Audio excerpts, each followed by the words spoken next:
Hello everyone, BA programme semester 3 economic discipline subject principles of macro economics 1 का latest exam pattern हम discuss करेंगे। Regular वाले बच्चों का एग्ज़ाम हो चुका है, एसओएल का होने वाला है, तो कैसा एग्ज़ाम पैटर्न आया है वही हम इस वीडियो में डिस्कस करेंगे। अब मैक्रो इकोनॉमिक्स जो ये सब्जेक्ट है, इसमें यूनिट 1 के अंदर मैक्रो इकोनॉमिक्स का इंट्रोडक्शन पार्ट है कि मैक्रो इकोनॉमिक्स क्या होता है, इसके इश्यूज़ कौन कौन से होते हैं। यूनिट 2 आपका नेशनल इनकम अकाउंटिंग इससे रिलेटेड है, इसके कुछ कॉन्सेप्ट्स आप पढ़ोगे जीडीपी के और नेशनल इनकम के। मेजरमेंट्स वगैरह कैसे होती हैं और अलग अलग जो टर्म्स होते हैं नेशनल इनकम के या जीडीपी के, नॉर्मल और रियल इनकम क्या होता है, नॉमिनल और रियल इनकम क्या होता है, और जीडीपी कॉन्सेप्ट के लिमिटेशन क्या क्या हैं। यूनिट 3 में आप एक्चुअल में पढ़ोगे कि यार जीडीपी को किस तरीके से एक्चुअल में कैलकुलेट करा जाता है, एक्चुअल और पोटेंशियल जीडीपी क्या होता है, इसके इन्वेस्टमेंट फंक्शंस क्या होते हैं, वो सब चीज़ें आप पढ़ोगे। कंजम्पशन फंक्शंस क्या होते हैं, इक्विलिब्रियम जीडीपी क्या होता है, एमपीएस यानी कि मार्जिनल प्रोपेंसिटी टू सेव या एपीएस या एमपीसी एपीसी, ये सब क्या क्या टर्म्स होती हैं, इनके बारे में आप पढ़ोगे। मल्टीप्लायर का कॉन्सेप्ट आप पढ़ोगे। यूनिट 4 में आप नेशनल इनकम डिटर्मिनेशन के बारे में पढ़ोगे ओपन इकोनॉमी में, जिसमें गवर्नमेंट एक्सपेंडिचर होते हैं, फिस्कल पॉलिसी होती है। गवर्नमेंट अगर अपने एक्सपेंडिचर चेंज करता है या टैक्सेस चेंज करता है तो उसका क्या इम्पैक्ट रहता है। नेट एक्सपोर्ट फंक्शंस आप पढ़ोगे, ये सब चीज़ें हैं। और लास्ट में आप पढ़ोगे मनी के बारे में, money in a modern economy. Money का कॉन्सेप्ट क्या है मॉडर्न इकोनॉमी में, ये मॉनिटरी एग्रीगेट क्या क्या होते हैं, demand for money, quantity theory of money, ये सब चीज़ें आपको इस सब्जेक्ट के अंदर पढ़नी है। अब क्वेश्चन पेपर कुछ इस तरीके का, आप जैसा क्वेश्चन पेपर हमें स्टूडेंट ने भेजा है उसी तरीके से हम डिस्कस करेंगे। अब क्वेश्चन पेपर कुछ इस तरीके से है, दो पार्ट्स हैं। क्वेश्चन पेपर को दो पार्ट्स में डिवाइड करा गया है, सेक्शन ए और सेक्शन बी। सेक्शन ए के अंदर टोटल इसमें 6 क्वेश्चन दिए गए हैं, जिसमें से 5 करने हैं और एक क्वेश्चन 5 मार्क्स का है। तो इस तरीके से सेक्शन ए के 5 क्वेश्चन 25 मार्क्स के हो गए। सेक्शन बी में टोटल 7 क्वेश्चन हैं, जिसमें से अगेन 5 करने हैं और 10 मार्क्स ईच है सेक्शन बी का। तो इस तरीके से 10 × 5 50 हो गए। तो 50 + 25 75 मार्क्स का आपका पेपर आ गया। इंग्लिश या हिंदी किसी एक मीडियम में आपको पेपर करना है। पहला क्वेश्चन ये है कि what do you understand by macro economic policy. समष्टि आर्थिक नीति से आप क्या समझते हैं। What are their objectives in general, सामान्य रूप से इसके क्या उद्देश्य होते हैं। यूनिट 1 में से क्वेश्चन आया है। इसके बाद है prove that SPVT + SGOT - CA is equals to 1, where SPVT, SGOT, CA and 1 are private saving, government saving, current account and investment respectively. तो ये प्रूव करना है इस स्टेटमेंट को कि private saving plus government saving minus current account जो होता है वो इन्वेस्टमेंट के इक्वल होता है, इसको प्रूव करना है। Explain the economic interpretation of this identity. इस आइडेंटिटी ये जो लिखी गई है, इसका इकोनॉमिक्स में क्या बेसिकली मतलब है वो भी आपको एक्सप्लेन करना है। When does the unintended inventory investment get zero, explain with the help of a graph. इसमें पूछा जा रहा है अनअपेक्षित इन्वेंट्री निवेश कब शून्य हो जाता है, आरेख की सहायता से स्पष्ट कीजिए। यानी ग्राफ के एग्जांपल से आपको बताना है जो अनइंटेंडेड इन्वेंट्री इन्वेस्टमेंट है वो जीरो कब होता है। फोर्थ क्वेश्चन है explain the multiplier concepts in the presence of income taxes.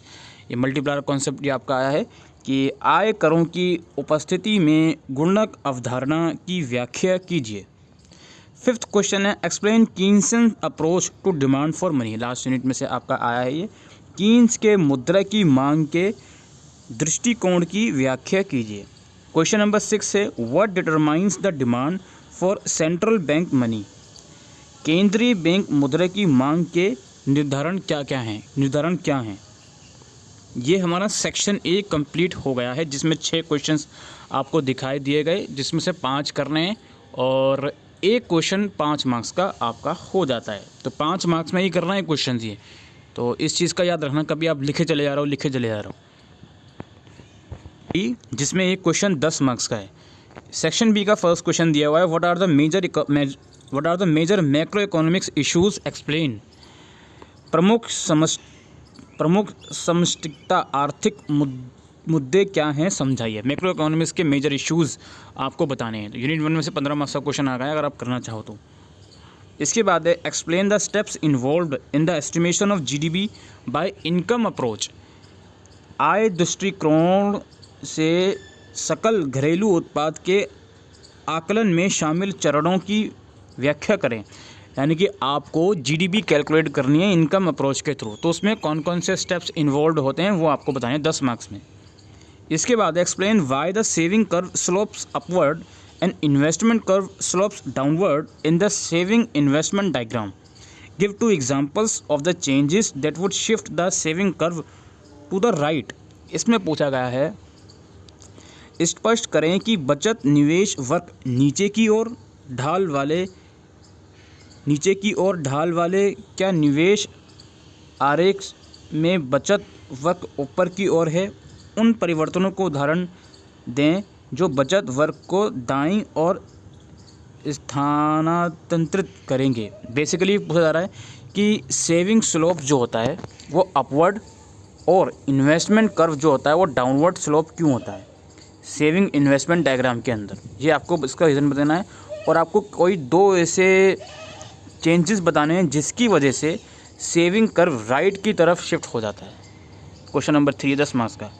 फिर है आपका suppose that government decided to reduce transfer payment but to increase government purchases of goods and services by an equal amount, that is delta G is equal to delta T R minus delta T R. ये बोल रहे हैं कि suppose करो कि government ने decide करा कि वो पेमेंट्स जो है ट्रांसफ़र करना चाहती है, ट्रांसफ़र पेमेंट को रिड्यूस करना चाहती है, लेकिन गवर्नमेंट की जो परचेजेस हैं गुड्स और सर्विसेज के उसको इंक्रीज़ करना चाहती है इक्वल अमाउंट से। ये आपको सपोज करने को बोला गया है। आपसे पूछा गया है what would you explain any changes in the equilibrium income to rise और fall as a result of this change. क्या आप एक्सप्लेन करोगे कोई इक्विलिब्रियम इनकम में कोई चेंजेस आता है, बढ़ती है, कम होती है इस चेंज की वजह से, ये जो गवर्नमेंट चेंजेस ला रही है। इफ़ सो अगर आता है तो क्यों आता है। Check your answer with the following numerical example. Suppose that initially c is equals to 0.8, t is equal to 0.25 and y0 is equal to 600। Now let us assume that delta g is 10 and transfer payment जो है वो -10 है।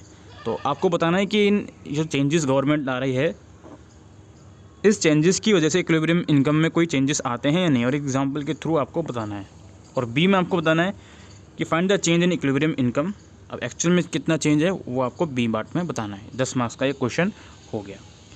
इसके बाद हमारा 5th question है an increase in marginal propensity to import reduce the equilibrium level of income in an open economy. एक open economy है उसके अंदर अगर MPS जो है वो इंक्रीज़ हो जाता है, मार्जिनल प्रोपेंसिटी जो होता है वो इंक्रीज़ हो जाता है to import reduce the equilibrium level of income, उसकी वजह से जो इक्विलिब्रियम लेवल ऑफ इनकम है वो कम हो जाता है। यानी कि अगर आप मार्जिनल प्रोपेंसिटी टू इम्पोर्ट को कम करोगे उसकी वजह से जो इक्विलिब्रियम लेवल है इनकम का वो कम हो जाता है ओपन इकोनॉमी में। और वहीं अगर आप इंक्रीज़ करोगे ऑटोनोमस एक्सपोर्ट को उसकी वजह से इक्विलिब्रियम लेवल बढ़ जाता है।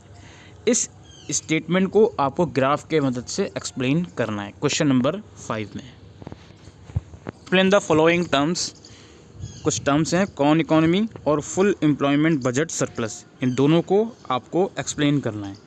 एंड लास्टली 7th क्वेश्चन है आपका define the money multiplier. Explain how the creation of credit by commercial bank can have a multiplier effect on the money supply in the economy. मुद्रा गुणक को परिभाषित करें। व्याख्या कीजिए कि किस प्रकार वाणिज्य बैंकों द्वारा साख का सृजन अर्थव्यवस्था में मुद्रा पूर्ति पर गुणक प्रभाव डाल सकता है। तो इस तरीके से क्वेश्चंस आपके पेपर में आए हैं। हम सिलेबस पर चलें तो हर एक यूनिट इम्पोर्टेंट है, आप देख ही रहे हो। यूनिट 1 में से भी अगर आप करके जाओगे 15 मार्क्स का क्वेश्चन आप करके आओगे। एक शॉर्ट क्वेश्चन आ गया 5 मार्क्स में, एक लॉन्ग क्वेश्चन आ गया 10 मार्क्स में, तो कोई दौरा ही नहीं है इस चीज़ के अंदर। मनी में से भी क्वेश्चन आए हैं, ठीक है। किंगसन मॉडल आ गया मनी का, और भी क्वेश्चन इसमें से आए हैं। मनी मल्टीप्लायर का क्वेश्चन आ गया।